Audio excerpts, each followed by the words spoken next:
My wife and I are both 54. We've been married for 31 years. She is a registered nurse at a hospital, and I work for a home builder. We have two children, both grown and out of the house in their 20s. We decided in our mid 40s to pursue my wife's dream of running a bed and breakfast. We have been looking on and off for years.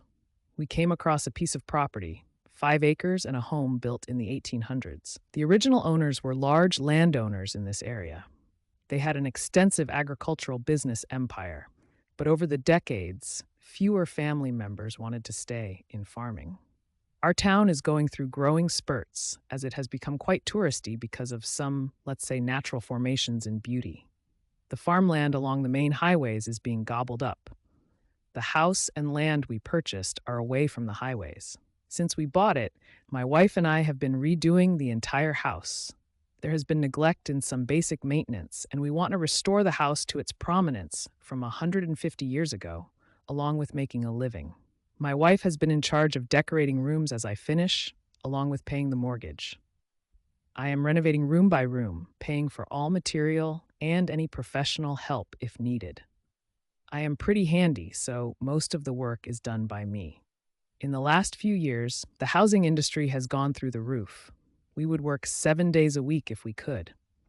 I was pulling in big money until last year. The pandemic knocked us out of work for a while in 2020. Then the material shortages started. Of course, my wife was on the front lines for the last 18 months. Last year, she worked 10 weeks at the hospital without days off.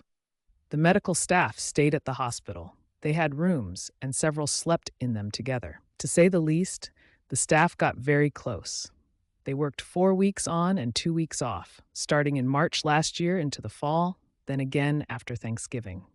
My wife has always worked for others if they asked, especially after the kids were older. She watched these young parents crying because they could not see their families. So on her off times, she would give up her time off and offer it to the staff who really needed it. There were others who did this too. The whole COVID experience changed her, watching people put on ventilators, the deaths, etc. She was not the same person. She was distant, and our sex life went to zero.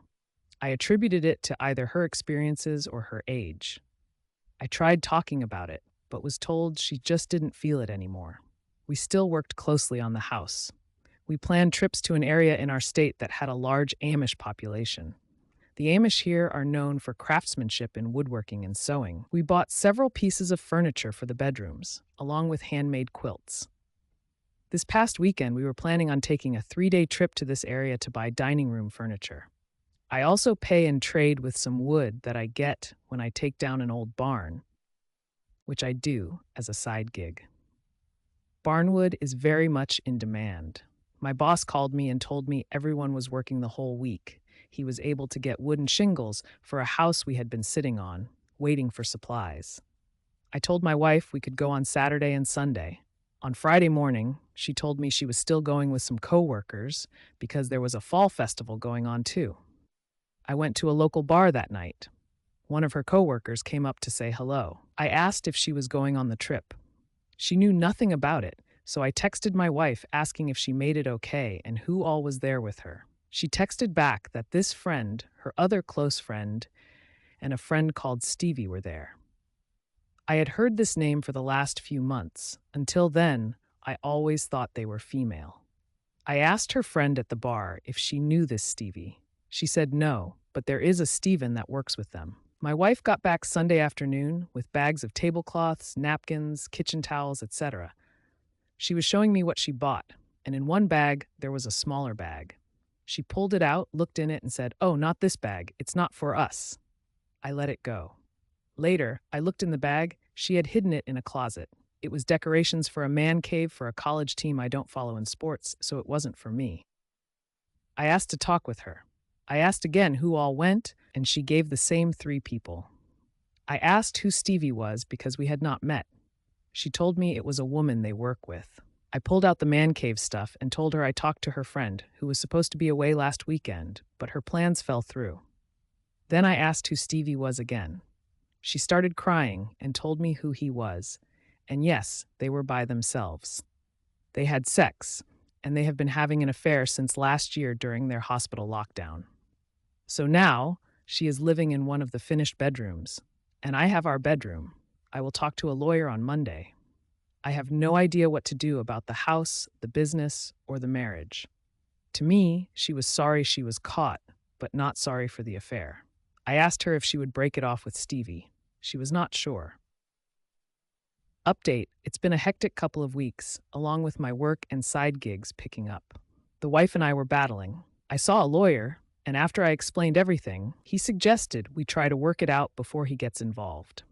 The house is still not a business and cannot be sold as such. We would have to sell it as a house, unfinished, which would lower the price. We have sunk well over $100,000 into the house, plus the mortgage. The lawyer will have to consult with a real estate attorney and maybe one dealing with businesses, so their fees are going to be high. So I tried to approach my wife to see if we could talk. I don't know if she's embarrassed about being caught, but she has dug in her heels. She told me to leave the house. I told her I had no plans to do that. Then she countered by asking me to give up the master suite and move to one of the other bedrooms. I again told her I had no plans to do that either. She then said she was off for the next couple of days and would move all my stuff out and put it in the foyer for me to decide where I was going to stay. So I ended the conversation. I went out to where my supplies were stored and grabbed a new door lock with a push-button keypad. I was going to install it on the bedroom doors once we had guests so we could change the combination after each guest. I installed it on the master suite door. The next day, I went to work. When I came home after a day of angry messages from her about putting the lock on, she was livid. "How dare you lock me out of my bedroom?" was her war cry. After some back and forth, I asked if we could please talk. She finally agreed. Later that evening, we sat down. I told her I was very hurt to find out about the affair and that I wished she would have told me she was not happy. She didn't say anything, so I continued. "As far as I'm concerned, the marriage is over." She just nodded her head. I then told her I had been to an attorney. This caught her by surprise, judging by her look. I explained what the attorney said and that it would be best if we could come to some agreement on what to do. Our largest asset is the house, and to sell it, we would take a huge loss. She just smiled and said, "I can prove that I have paid the mortgage, so the house is mine." I shook my head no. My attorney explained the house is a marital asset since both names are on the mortgage. I then pulled out a couple of binders. I have every receipt that I've spent, filed by room on what has been spent. I started this just out of curiosity, and just kept going as we finished rooms. I can prove I spent thousands of my money on refurbishing the house. She was caught off guard by the receipts. She has not been to an attorney.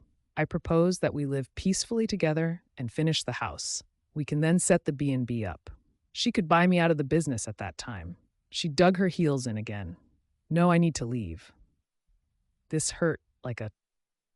I got up and got a glass of water to collect my thoughts. When I came back to the table, I told her if I saw him in the house or on the property, I would start disassembling everything that has been done. Every nail and every screw I put in, I would take out. Every light and plumbing fixture would be taken down.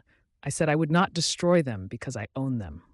I would replace them with any old piece of salvage material I could find. I said, "Think about it. Consult with whoever is giving you dime store advice.